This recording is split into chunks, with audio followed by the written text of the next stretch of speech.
A lot of the consultancies, now that I speak to, we're just using our direct network. We know people. Once upon a time, those consultancies didn't need me. With it being a small world, it's like there will be people that I know that you guys maybe don't know, or people who are, kind of relatively new to the market, who you're not aware of, you haven't come across. There will be a time, even if that's not right now, that you will need help. Or what if something goes drastically wrong and you lose 3-4 people? Then that's the exact time that you might need me. Welcome back to another episode of the Recruitment Mentors podcast. I'm your host, Hisham Azuz, and on this week's episode, I was joined by Bea from IO Associates.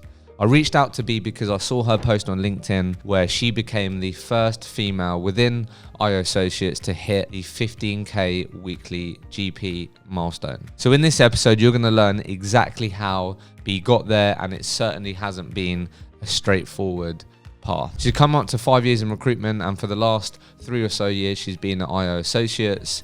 But before contract recruitment, she was in an environment where she was doing perm engineering, whereas over the last 3 years she's been doing IT contracts within the secure government and defence space, a completely different market. Now, in her first year, which was around COVID, she ended up getting to around 1100 weekly GP. A ton of deals dropped and it was a challenge. She even blanked for 5 months. But over the last 2 years, in 2022, she ended up building her book to 10k weekly GP, and then in 2023, 15k weekly GP.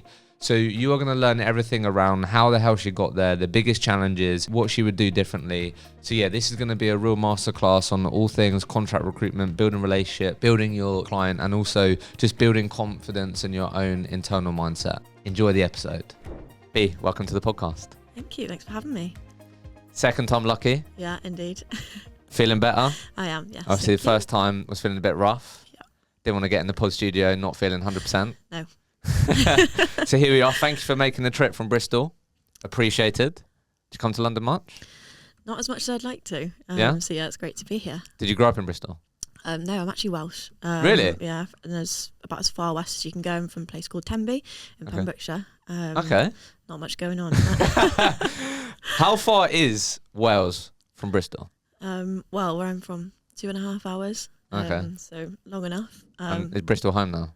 Yeah, definitely. Love it. Yeah, nice. I need to I met someone today who said if I was to live somewhere else, it'd be Bristol, and I feel like I haven't spent enough time there. Yeah, it's great. It took me a while to get used to. It was different to anywhere I'd ever been before. But yeah, I've been there nearly 5 years and I can't imagine being anywhere else. Love that. Cool. So today we're going to unpack this recruitment journey that you've been on. Sure. So I guess before we start with the £1 million question, I want to unpack some of the, just some high level details. So you've been in recruitment coming up to 5 years. I think today what we're going to really focus on is this contract journey that you've been on with IO. So for the last 3 and a bit years, you've been with IO, is it Associates? Yes, yeah. Cool. So you've been specifically in the IT contract space in the secure government and defence sector. Yeah. So high level details here, and this is what we're going to unpack. Year 1 performance for Bea, Jan 2021, your weekly GP was 1100.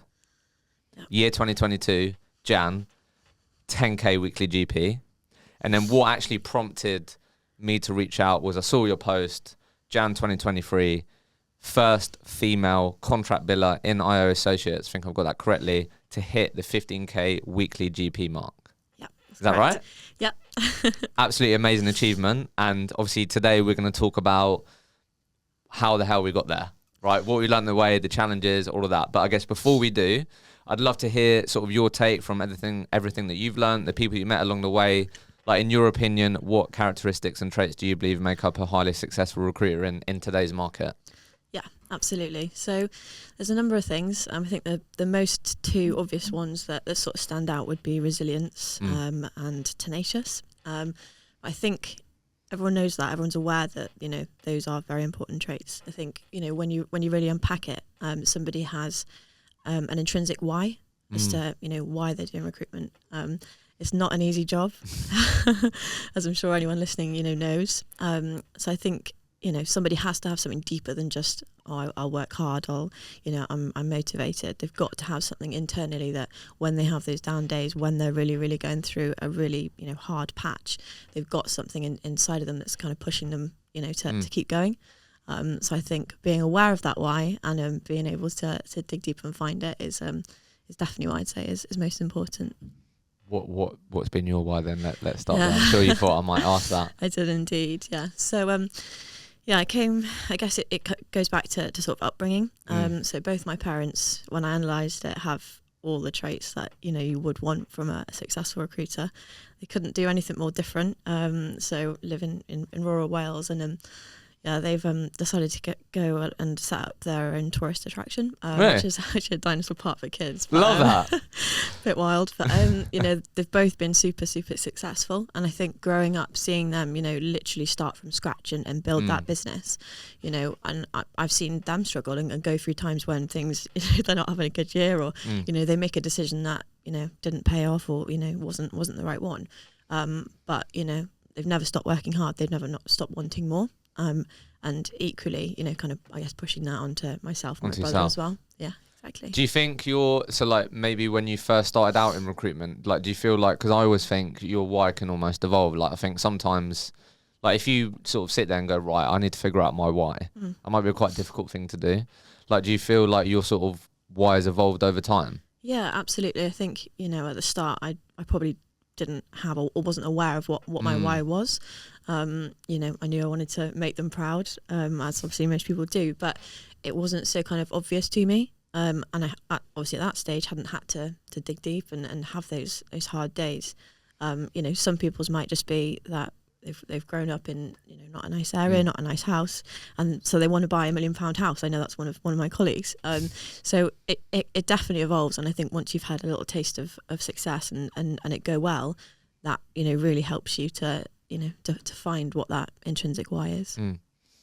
Okay, so let's unpack this contract journey that you've been on then. So obviously prior to you doing IT contract, you was in, correct me if I'm wrong, perm engineering. Yeah, that's correct. So how different would you say that is to like your world now?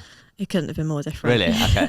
So like let's just first talk about that, because I feel like that can oftentimes be something that recruiters are quite fearful of. Like, if I'm doing well in certain sector, or I'm in a certain sector and I'm starting to feel like, I would want a new challenge, these things, but I'm gonna have to go into a new sector. That can, a lot of people might be really worried about that. So I guess firstly, maybe it'd be good if you could share, like, what was Bea's approach to like getting to grips with this market? Like, looking back, how did you go about that?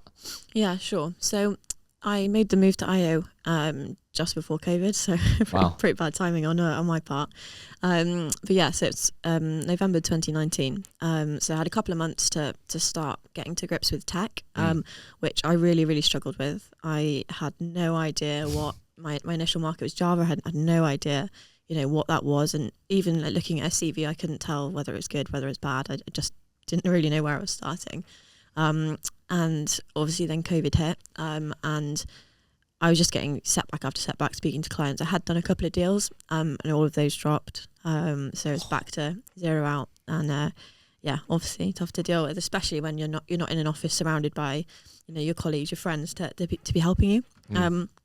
So I just spent all my time speaking to candidates, because I was finding when I was speaking to clients, it was, we're not hiring, like, and you almost felt silly calling them to try and get jobs. So I just decided to spend that time maximising on, speaking to my network, finding out from them, the trends, all this kind of stuff. And I came across, a number of sort of small consultancies who were hiring. All of them were specifically within sort of SC and DV cleared work. So what does that stand for? So security cleared and developed vetting, both super high levels of clearance, which are primarily used within Ministry of Defence or sort of secure government work. Okay. Really interesting. Obviously, there's a lot of stuff that I'm not allowed to know, so it does make it hard to recruit for sometimes. But I just maximised on that time with my candidates and just asked them as many questions as possible to really get a good understanding of how it all worked. And if it's okay, let's just talk about this for a sec, because I think this would be really helpful for people. So, like, how, looking back, like, what do these sort of conversations sound like? Because I think when I speak to recruiters, particularly who are early on, this is something that people do struggle with. They're not sure how to get to grips with. Obviously, you can go on Google, you can read articles, you can listen to podcasts, these things. But obviously one of the great things that you can do is speak to candidates and build your network and these things. So are you literally like, how are you approaching this conversation? Is it very much like, hey, look, I'm Bea, I'm at IO Associates, like, I may not be able to massively help you right now. I'm new to the market. I'm sort of really keen to learn and understand. Like, and then you're just asking questions. Like, what did those conversations actually sound like for you to actually learn from these people? Because I think sometimes people are fearful of looking and feeling stupid. Yeah. And like, you're a recruiter calling these candidates up, so you're meant to be the expert in these things. Do you get what I mean? Yeah, no, of course. So yeah, I think, initially they were very much, I'm new, can you help me? What can you tell me? But they evolved, and it became, as we got deeper into COVID, it became me being able to give them something back. So I was able to tell them, if they'd been out of a job since March or whenever, I was able to tell them, look, this consultancy are hiring. I can't help you. I don't actually work with them, but I know from speaking with other candidates that these guys and this company are hiring. So because you were, tipping them off, you were giving them information that really wasn't actually going to help you, they were so happy to give something back. And it's funny, when I look back now, actually 2 of the clients I work with, the candidates that I had obviously given those kind of tip-offs to ended up referring me into consultancies further on down the line. It's just about the bigger picture, and it's, recruitment's a long old game. See, this is so interesting, right? Because we were talking about this yesterday in a training session that we did. But like, how, like, now you can see that with hindsight, but like when you're in it, it's sometimes hard to see the bigger picture. Yeah. Do you know what I mean? Absolutely. So like, I don't know if there's any, like, by you sharing that story, that's massively helpful. It makes people feel like, oh, you know what, doing the right thing and helping people, it's not necessarily always about getting something in return. However, that will likely be remembered. It will be memorable. I have helped them. So there at some point that might come back, and if it does, great. But like, how can we help recruiters understand or see the bigger picture when they're in the thick of, they've got a target to hit that month? Do you know what I mean? Yeah, it is tricky. And I think the reason I was lucky was because of COVID, there was maybe less pressure. Fair. And I think something that, has helped since then is maybe looking at things in quarters, or, a 6-month period, as opposed to every month, like, I've got to score, I've got to do a deal. Not everyone, not every month is going to be perfect, and there's only sort of 30, 31 days in a month. So stuff can roll, but, if you've not scored one month, that means you might do 6, 7 deals the next. So that was definitely something that helped me. I think when I go back to me being in those, in those shoes, it was just very much sort of thinking, I've got to be doing something. If I'm calling clients and they're saying no, well, fine, what can I be getting from these candidates? Still be pushing to get leads, to get any sort of market information that I can. And yeah, it's obviously paid off. Love it. So, okay, cool. So let's talk about then. What it sounds like is you stumbled across this niche Yeah, that absolutely. you've ended up really focusing on. Yeah. So talk me through, I think this is important, and hopefully this comes across, like, and I'm sure you drive this with your team now. Yep. Like, I hear all the time, particularly in contract, leads, get information, all that. It's massively important. Maximize the candidate calls. You need to go what's going on, all that. Now, what I'd love you to share is, like, there's one thing getting the information, then there's another thing acting on it. So, like, what is it that you picked up on that then made you go, hang on a minute, there's a potential opportunity here? So, like, what is it that sort of, what was maybe some of the lagging indicators, or just something that you really started to pick up on to go, you know what, I'm really going to commit to trying to maximize this information that I keep hearing? Yeah, sure. Well, look, I think it's, everyone talks about having a niche. Everyone talks about, kind of having that one special area that you focus on, because you can't call up a client and say, I'm a specialist in Java, because fine, how many other recruiters are trying to focus on Java. But when you niche that down into looking at security cleared, or candidates with developed vetting, working in these kind of smaller markets, you can really be a specialist.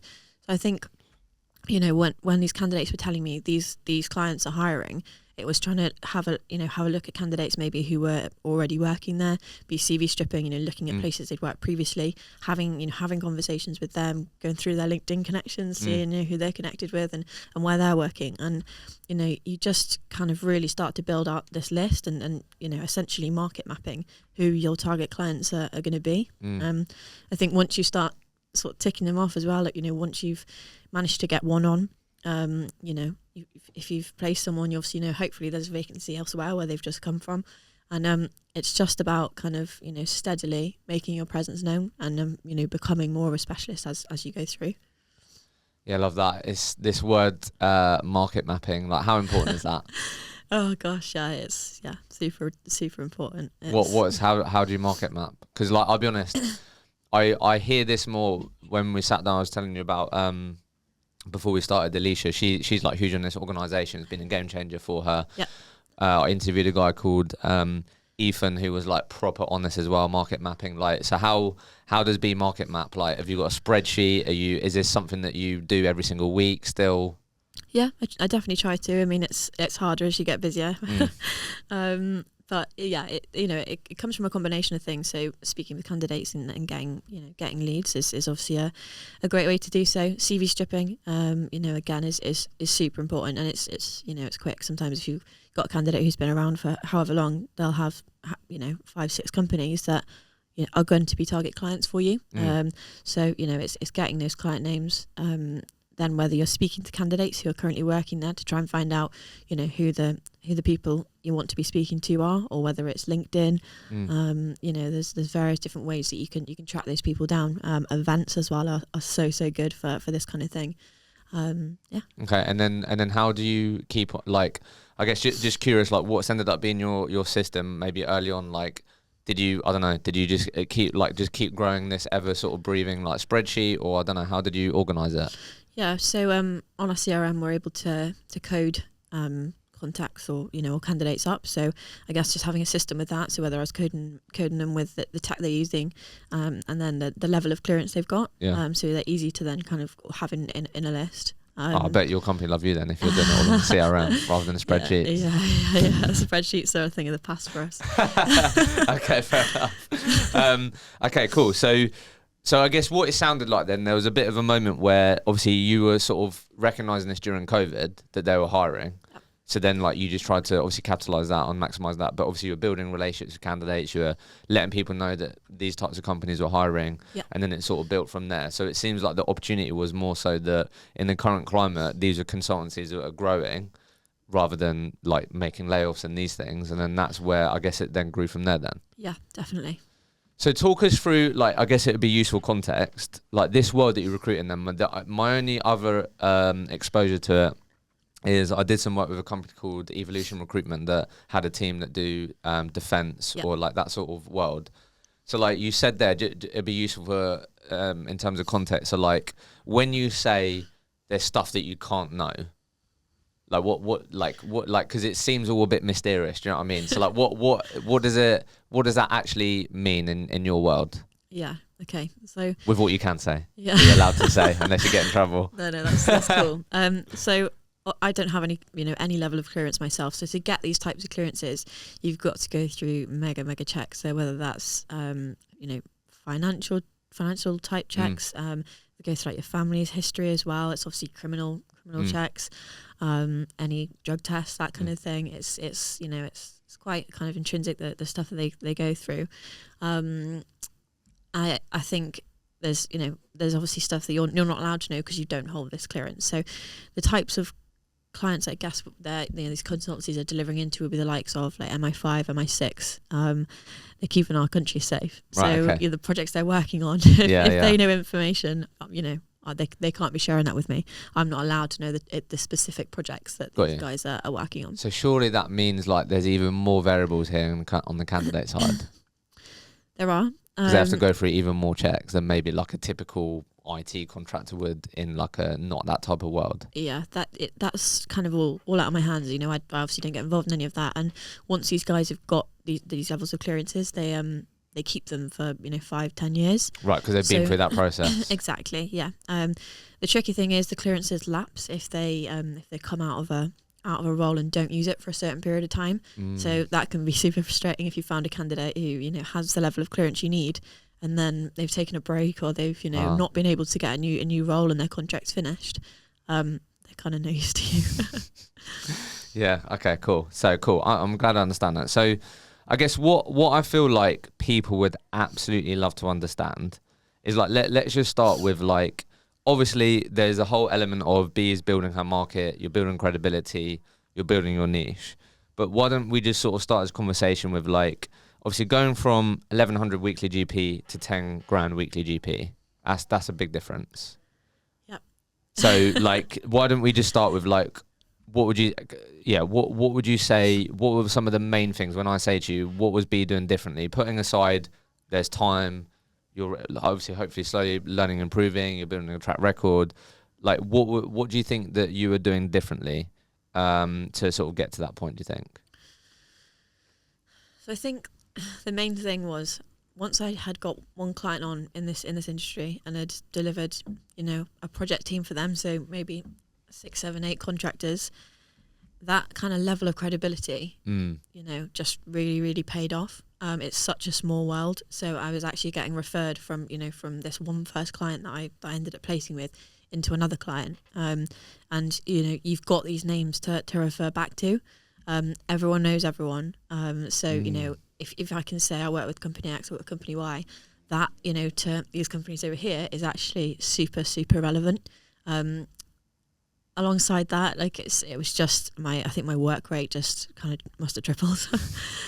Once you see success, it's so much easier to work hard. You want to, you know what the rewards look like. You want to get on the holidays, the lunch clubs, whatever else that, recruitment gives to you, as well as obviously starting to see some financial reward as well, which when you're on your basic and you've maybe done 1 or 2 deals, you're not really getting much commission. It can be harder to be motivated. But I think, once that sort of catalyst has started, it's building momentum. Yeah, sure. Hey everyone, a real quick one from me. This podcast would not be possible without our amazing podcast partners, Vincere and Sourcebreaker. Because you listen to this podcast, you're able to get your hands on exclusive savings on both of these award-winning products. If you're a growing recruitment business, you have to check out Vincere, who are an all-in-one operating system for your growing recruitment business. With Sourcebreaker, if you want to make sure that all of your recruiters have the best tools on the market to stand out and beat their competition, then you have to check out Sourcebreaker. Use the link in the show notes, in the comments below, and you'll be able to get yourself exclusive savings on these amazing products. So can I just ask you then, I know it sounds really obvious, but I'll be honest, like speaking to a lot of recruiters at the moment, and typical and most common challenge right now is business development and winning good quality business consistently, or it's proven to be more and more difficult to do that. So what you're saying there is obviously, we've got the benefit of the type of industry that you're in, that it might be a bit more close-knit than maybe some other industries. Totally fair, and that makes sense. But I think when I speak to a lot of recruiters, I think what's actually really underutilized, which you've just said has been really important, is showcasing your case studies and what you've already done. So it'd be good if you, like, we can grow granular here. I know it sounds really simple, like, I just told company X that we did this at that company, but like, how did you actually approach showcasing that Bea has done this for that company? Like, how did you actually approach it? Did you just say, look, we've helped this company so we can help you? Or was it like, hey, look, we've just helped your direct competitor, like, would you be open to having a conversation? Was it like, hey, we've helped them solve this problem, or we've helped them build this product? Do you know what I mean? Because I don't know what you feel about this, but I think a lot of recruiters can gain that confidence and credibility by these things, and they don't necessarily have to be their own case studies. Like, if I join your team tomorrow, why can't I like use what our team's done? Do you get what I mean? So it'd be good if you don't mind sharing, if there is anything to share on, like how did you actually go about maximising that track record? Because I think a lot of people don't. Yeah, absolutely. So I think the first thing I did was exactly what you just said. So, it was to get a really well worded email together, showcasing what I've done for competitors, and essentially say, look, I can do this. Here's an example. Could we speak about, how I can help you guys, whether that's now or in the future? And I think something really big to focus on is, if you don't know that company are bidding or have just won a massive project, it can be about in the future. It's going back to that. This is a long game. You might not do a placement with that company for 6-12 months, but if you've kind of got ahead and you've had that conversation, so they know where you are when they need you, then that's great, and that's a win. And you need to be able to see that. I think I'd then maybe try and follow that up with a BD call, but it's so much warmer because you've already put your case across to them. You've got that to fall back to. Did you see my email? And it's not, obviously can be intimidating making a cold call. So it's so much nicer to have that email there, to kind of take them through and discuss properly. Love that. No, that's a really good point. And then just curious, I know we're going granular here, but this is what people want help with. Yeah.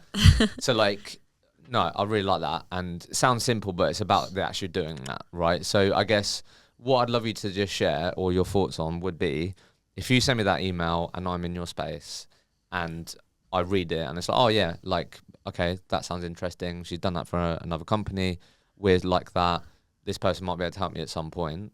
You call me and I tell you that, we're not actually hiring at the moment. But as you said, taking a step back, thinking of the bigger picture is important. So like, what's the sort of why that you try and communicate as to why that person should give you time? Do you know what I mean? Because I think that's the important thing. And I don't know what you think about this, but again, speaking to a lot of recruiters and the recruiters that have been really successful for a long time, it's because they have got good at thinking of the bigger picture and not just having a short-term focus, but also medium and long-term focus. I think sometimes a lot of recruiters can just be focused on, are they hiring right now? If they're not, okay, move on. So like, what would the typical like why be around, okay, like, well, this is why you should give me 30 minutes so we can have a conversation. Do you know what I mean? If they're not hiring, I don't know. Yeah. Yeah, sure. So I think, I've definitely had this a lot. Okay, nice. A lot of the consultancies, certainly, now that I speak to, we're just using our direct network. We know people and almost the fact it's a small world can work against me. But I guess what I sort of say to counter that is, again, rely on the case studies that have worked, because once upon a time, those consultancies didn't need me. But, now, look what I've done, look what I've been able to help. With it being a small world, it's like there will be people that I know that you guys maybe don't know, or people who are, kind of relatively new to the market who you're not aware of, you haven't come across. So, it's just about that, there will be a time, even if that's not right now, that you will need help. Or, what if something goes drastically wrong and you lose 3-4 people, in a relatively short pace of, relatively short pace of time, then that's the exact time that you might need me. What about then, surely, like, because of the way that you're in, surely you can, like, you speak to these people all the time, so surely, like, also you might be able to offer some sort of, like, insight, or, do you know what I mean? Into the market? Or? Well, just in general, like, why would I give you my time if I'm not hiring? And you just said, well, look, these types of companies initially said that they didn't need my help, but we sort of started to build a relationship, I understood what they might need in the future, and then when they needed me, we started working together. But like, surely also, as well as just people, you speak to similar people all the time. I don't know, surely there's other things that you could also add value on, which is why I'd be happy to give you 30 minutes besides just speaking about how many contractors I need. Yeah, absolutely. I guess, I'm hearing from the candidates I'm speaking to all the time, that they don't have the time to be speaking to them, to be understanding, maybe what's going on outside of this consultancy, or that X amount of people may be becoming available, that kind of thing. So yeah, it's about using those conversations I'm having with other clients, or other candidates, or maybe internally other people at IO who do similar markets, and being able to kind of represent that to them. So work ethic tripled. Yeah. What does that mean? Like, what did that actually look like?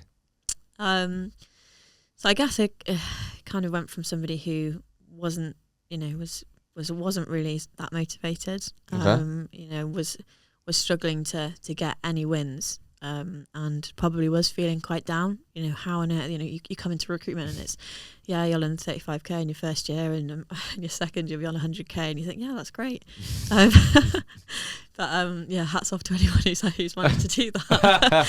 And I think it is tricky. It was kind of getting to me, like, what am I doing? I've been to uni, I've travelled, everything's always been kind of fairly easy. And then I'm now in a situation where I'm really not good at something, and it was really hard to kind of overcome that.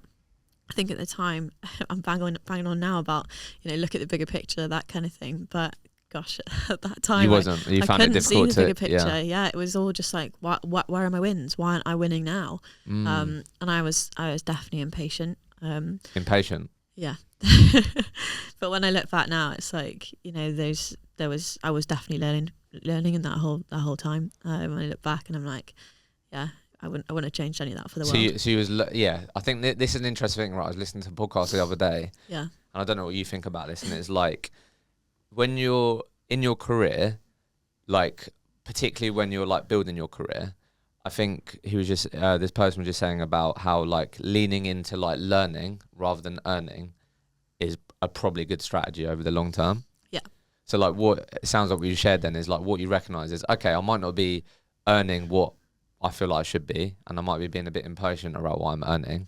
However, let's actually put a lot more value on how much I'm learning, like how much I've improved since when I started, and like how much more I know about my market now and how many more people that I do know. Do you get what I mean? Yeah, absolutely. It's funny. One of the things that I say to my guys all the time now is if you're not winning, then you're learning, because you know, absolutely. If something goes wrong, it's like, what can I learn from this? And the fact that you're able to learn something from it, the fact that you're able to take something away, is a massive win in itself.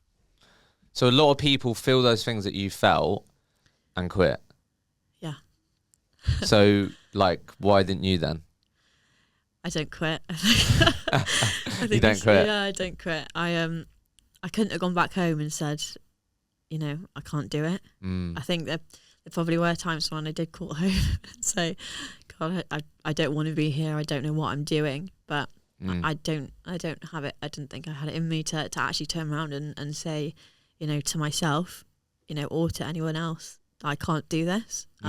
So that wasn't an option. I was going to make it work no matter what. But yeah, there were definitely days where I doubted it. And then like, was there anything that you started to like focus more on compared to like not getting the big win of getting a contract deal or whatever? I don't know if there's anything that you could sort of pinpoint that you started to just have a bit of a perspective change or started to focus on different things.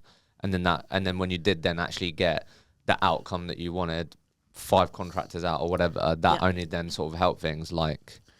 Yeah, definitely. I think even now, you know, tiny little wins still can mean a lot. You know, if I come across a new consultancy that I know require the types of clearances that I recruit for, I'm buzzing. That's my day made. You know, and even now, it's funny, I celebrate a new candidate in my market who's looking, if it's not someone I know, or even if it is someone I know and they're back on the market. Sometimes I celebrate that more than a job, because I know how tricky these people can be to find. And when I take that back a notch to maybe my more junior days, you know, that was very much the same. You know, whether it's a new candidate, whether it's a lead for a company I hadn't heard before, you know, that in itself is a huge win. Yes, that's a really good point for everyone listening to, not just sort of make your wins the end outcome, right? Because if you do that, then you're always gonna, I don't know, there's gonna be less wins, right? And it's gonna be a lot more difficult, particularly when you're feeling like you're not getting any of the results, but you might have been making progress in a whole bunch of other areas. Yeah, exactly. So talk me through then. So obviously you said that you really sort of doubled down on your work ethic. People love knowing day plans on this podcast. Yeah. They really do. So like, talk me through, it could be more recently now, but maybe, so when did you start the sort of management journey? Are you on the management journey? Have you got people in your team? Yeah, I am. Yeah. So when did you start that? February last year. February last year? Yeah. Okay, so maybe we could do it, because I feel like you're going to have to incorporate like management one-on-one stuff. Yes, yeah, So of course. before you had team members, what was like Bea's day plan? Was it pretty regimented? Like, what did that look like, particularly as you were obviously growing this contract book? Yeah, so definitely tried to be. Obviously, sometimes things go out the window. But my main focus, certainly in the mornings, was always candidates. You know, if I was speaking to candidates, I'd have targets. So I'd want to be getting, you know, a couple of leads. You know, ideally some new hiring sites, and more importantly within that, contractor hiring sites, as well as contractor team sizes, because that can tell you so much. You know, how much potential does this client have? If this person's in a team with, I don't know, 1 contractor, then it's probably not going to be a massive sort of target client for you. But if they're in a team of 15 contractors, then the pound signs sort of start lighting Okay, up. so morning candidates. Yeah, definitely. What, the entire morning? Yeah, pretty much. And then before lunch, I'd probably send out any shot to clients of maybe the hottest candidate I found that day. And then the afternoon would be BD. So whether that was sort of calling through that a shot that I just sent out. Hey, have you seen my email? What are your thoughts on this candidate? And then trying to sell them in. And then, admin and sort of lesser things at the end of the day. Talk me through, like, I just feel like I did perm recruitment, right? Okay. So I don't know. I just feel like every time I sit down with a contract recruiter, like so much of it is centered around like information. Yeah. Like you just said there in terms of like size of contract site, how many contractors they're with, all that. So I don't know, like just curious, like what advice do you have for people to be better at getting information? Because like surely you don't want the other person on the end of the phone feeling like she's just trying to get information out of me. Do you know what I mean? Yeah. So like if that's absolutely crucial, which it sounds like it is, information, acting on it, leads, getting leads, all this, how have you got better at getting information, and do you have advice for people that do want to get better at that without surely the other person just feeling like they're just trying to get all this information out of me? How much value they're giving me? Yeah, so it's got to be a conversation. If you hear newbies on the phone, sometimes it's like they call up and they go through their candidate qualification sheet and they ask the questions, but they don't give anything back. And so, you put yourself in that candidate's shoes. If you're speaking to someone who's asking you a load of questions, so sounds so scripted, why are you going to trust them with any information? Whereas if, you're kind of having a proper chat with them, you're invested, you're actually wanting to understand more about them, which obviously is still asking questions, but it's asking more genuine questions. And one thing that I've definitely found is you're not necessarily going to get leads and loads of information on that first call. But if you're the recruiter that's calling those candidates back, that's saying, I'm really sorry, the role I spoke to you about has been put on hold, or it's been filled internally. Yes, it's a negative update, but they really, really appreciate that update and that continuity. And, on the 4th, 5th, 6th call, they're probably starting to trust you. And at that point, they're more willing to share information and to share leads with you. Yeah, so making it, like less transactional, basically. Exactly.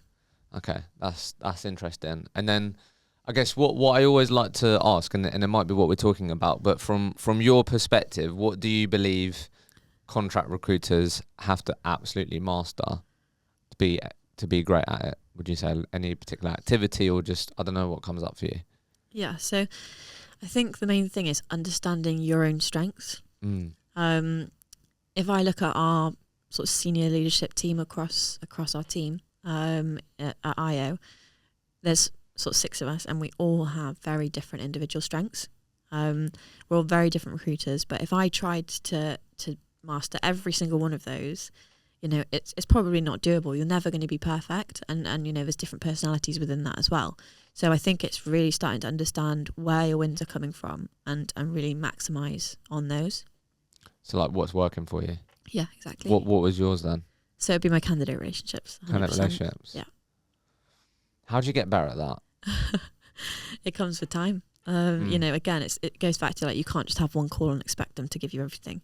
But once you've placing someone obviously helps massively. But even at that point, some of my best relationships with candidates who, before I found this niche, it was just candidates that I had the time for and I spoke to.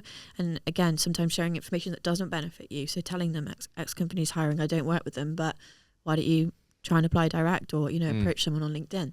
And then is like the kind of like, where would you say, you mentioned like newbies there, where do you see sort of people that are newer on their contract recruitment journey typically like fall short a lot of the time, or like struggle with early on, or typical stumbling blocks that you sort of see people go through?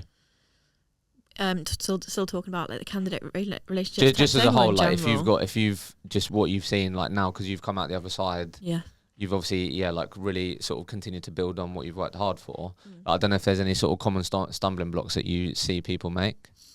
Yeah, definitely. I think continuity, like so often, you'll see a note on the system that they've called someone, they've told them they're going to be hiring in 2 months' time, but then there's no call back, and it's just left. So I think organisation and continuity are both super duper important. Yeah, we spoke about this yesterday. The art of follow-up. Yeah. It's interesting. We ask people like, do you have a system to do your follow-ups or to make sure you never miss a follow-up. Yeah. Most people put no, not really, or sometimes I do, sometimes I don't. Do you have a system to make sure that isn't you who found that out and then forgot to give them a call back? Yeah, so I just use my diary, on Outlook. Very simple. Just but event reminder or yeah, exactly. So reminder. if I speak to someone and they say, look, not right now, but if you give me a call back, in February, then yeah, I'll be looking. Then that's fine. That goes in my diary, probably to give them a call back a little bit before that, so I'm not missing it. And yeah, just make sure that I'm doing that. And then when it comes to then hitting that amazing milestone of 15k weekly GP, yeah, I feel like then you can let me know what you think. But like firstly, I guess going into that third year, was that your like goal? Did you think that was possible? Yeah, so I think once I'd hit 10k, it was kind of the realization, like, I can do this. And so naturally, that you don't want that high to end. You don't want to think, that was me at 10k. I think the fact that no girl on IO had ever got to 15k made it something I really, really wanted to do. There's a girl who I worked with at my previous company, and I worked with at IO. She's one of my closest friends, and I've often been the second girl to do things too after her. Sort of 5k, 10k. So that 15k was, a friendly rivalry, something I really, really wanted to. Some healthy competition. To tick off, exactly, yeah. So I feel like then when you're in that position, rather than what we were speaking about before, it more becomes around like marginal gains and like tweaking things. Yeah. So like, what were some of the things like you were like really focusing on, maybe like tweaking or just getting those extra percentages out that could potentially in the long run mean that you then find yourself at 15k out of interest? Yeah, so it's things like sending candidates to clients a little bit more. So even if they told me we're not hiring until then, if I had a good candidate, like, they were getting sent, because it was like, even on the off chance that they might take them on, absolutely, like, I'm going to send them. I guess it was trying to make the most of my margins as well. So, what can I do here? If you're working on an average margin with someone, maybe you can get a little bit more out here and take a little bit less in the future, or maybe you've already taken a bit less on some. So it was absolutely trying to squeeze everything I could out of those. And again, just trying to create as many opportunities as possible. What, as in what sense opportunities? So if there were any new clients I could get on, even if this was going to be like the first placement that I made with them, was I kind of specking out as much as I could? Was I putting posts up on LinkedIn about these candidates to try and encourage clients to maybe come to me? Just almost going back to basics and doing everything within my power to make sure that I was going to get to 15k. And then what have you done since to make sure that B doesn't become complacent? So, because you've hit the 15k, you beat your mate, first person to do this. Yeah. You might think, right, time to put the feet up. You could quite easily lose that work ethic that helped you get there, right? And yeah, oftentimes I speak to recruiters that they found it the hardest to retain the like top performer thing, because it's just harder to do that, right? Or that's actually been really difficult for people to manage once they've actually got to like that big goal that they've always had. Yeah. So sure. how have you made sure that B hasn't become complacent? I think I'm probably hungrier than ever. Really? Yeah. It's just such a good feeling to be achieving these things that I probably never thought I could. I think my book's sort of 17.2 at the moment, which obviously is great. Like a lot of people, I got loads of finishes coming up at the end of March just because of the type of industry I work in. It's when contracts will run to. So I'm going to take a bit of a hit, but it's, I've got a solid base now to really push on and grow. So yeah, 20k is firmly. It's now onto the 20k. Yeah. first to hit the 20k. Yeah, well, there's a couple of guys who had already hit the 15k mark, but nobody's ever done 20k on IO. So no one's ever done 20. Yeah, so it's. So let's talk about that then. What's top of mind? Like, again, it's again going to come down to squeezing the juice out of things. Of course, yeah. Like how are we going to get to 20k? So I'm in an interesting spot right now because my team's bigger than it's ever been. Okay. So they are taking priority right now. Okay. 20k will come. I have no doubts that I'm going to get there. But I'm also conscious that I want to see them getting to 5k, 6k, 7k, 8k. And yeah, hopefully my number 2, she'll be pushing on for 10k soon herself. So you know, I've just had the high of hitting that 15k. I'm confident that that book will stay steady, and there's stuff there that will grow itself. But for now, my focus has to be on them. Okay. So let like before we finish, then let's just talk about that. How do you describe your leadership journey? Always learning.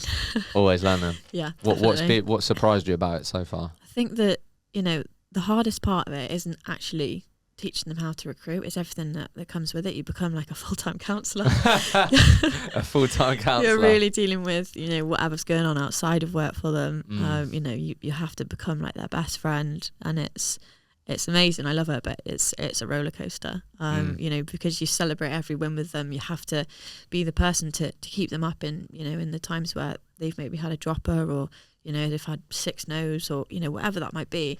And you're down yourself, you know, you're disappointed for them, but equally you've got to be the person that's kind of bringing them back up. And I guess be that person that, you know, I once had. So yeah, I'd say it's just, you just don't know what you're going to have each day that you come into. And then you mentioned it there, I speak to a lot of people in your position, and yeah, what can be one of the most difficult things is maintaining your performance whilst getting the best out of them. So like how have you sort of gone about that, like in terms of, I don't know, how have you tried to sort of approach maybe your working week to make sure like B has the time, B, the sort of recruiter, gets time to sort of do what she needs to does, that she gets to done, and then B's also then there, the person that you need to be for your team. Like, how have you approached that? Yeah, absolutely. So I think I definitely try and always be there for them. You know, I sit kind of, you know, in the middle of them, so I'm accessible to them at all times, other than if I'm, you know, in a meeting or whatever. I'm lucky that I've got a delivery consultant who pretty much works alongside me. Doesn't fill all my roles. I'll still do, like, you know, some candidate work myself because it's super important. I'm still embedded in that world. But he's helped massively. You know, he's definitely a great support system. And I guess as well, once you get to a point you've got established clients, that needs less work. You've still got to keep the, you know, some BD going on, but certainly less than maybe what I once was. So it does allow me to have a lot more time to, you know, kind of help them with phone coaching, or, you know, help read their emails before they're sent out, that kind of thing, and just make sure that everything is being done to a high standard. And then how was like B approach like becoming a better manager, a better leader, would you say? Yeah, so it's a work in progress. I don't think, you know, you're ever going to be perfect, and it's not an easy job. But I think just trying to make more time for them. We do part of a sort of billing manager course that I've, you know, recently been on. You get 360 feedback, and that's been super helpful to understand like what they want more of from me. It's all anonymous, so I don't know who wrote what. What was the key insights? A lot of it was positive, but there was a lot more maybe like holding them accountable to certain things. I think that they wanted. I think maybe I was very accountable, holding myself accountable to targets. But sometimes with them, if they weren't hitting what they said they were going to hit, maybe I wasn't, you know, pushing as to the why. So yeah, it's definitely been helpful to know what they've wanted from me. 360 feedback. Yeah, it's good. It's important to get that if you don't get it, you know. Yeah, I think the anonymous is the key bit. I could probably tell you most of the way. The thing is though, it's like with stuff like that, I feel like people are always going to spend time thinking, who said that? Yeah, it was quite clear, I think.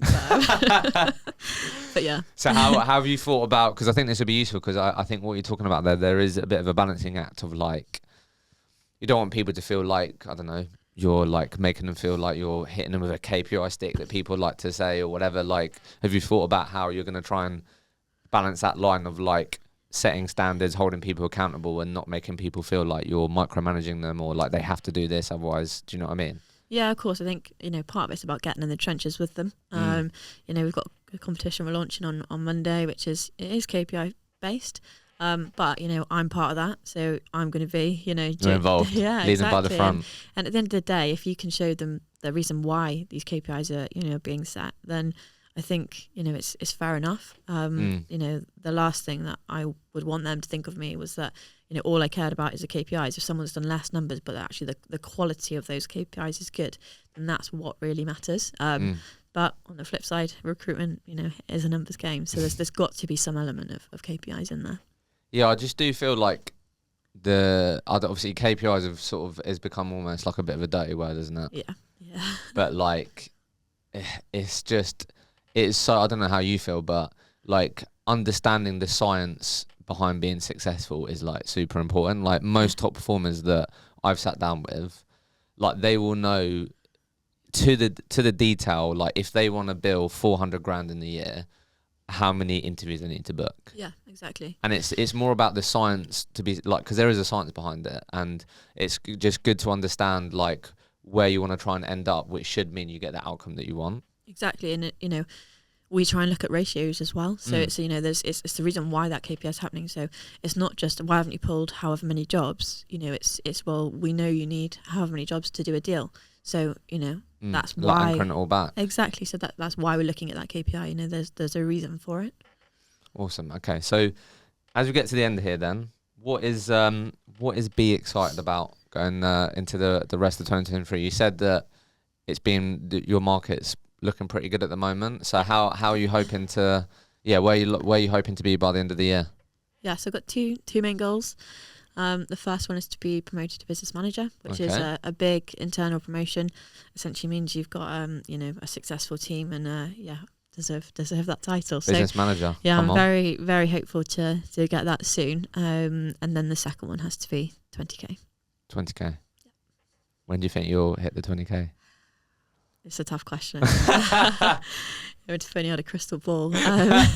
When would you like end of the year? You'd want to be going into next year like books 20k. I'm gonna go January. It's the month I did 10k. It's the month I did 15k. Yeah, so it's got to be a trend. It's a magical month. My books are always healthy around that time. So yeah. We're gonna have to check back in, see if Bea hit no the 20. now. I'm sure we'll see the the post on LinkedIn. Big 20k balloon picture. Hopefully. We'll wait to see it in January. But I guess why don't we just end with, for people listening that might be in the trenches right now, might be struggling in contract recruitment, obviously listening to your story might hopefully make them feel like it is possible to come out the other side, build a successful contract but that they've seen others build. Like, what would your advice be for those people that hopefully are just like sort of on the way to hopefully getting to sort of where you are? What would your advice be for those people? Just keep going. Dig deep, find that why and use it to help you push forward. Like every little win you get is a big win, and you'll get there. Love it. Bea, thanks so much for coming on the pod. Thanks so much for having me. I loved it. Thank you so much for listening to the episode. I hope you enjoyed it and got value from the conversation. If you did enjoy it, please don't forget to like, share and subscribe, and we'll see you in the next episode.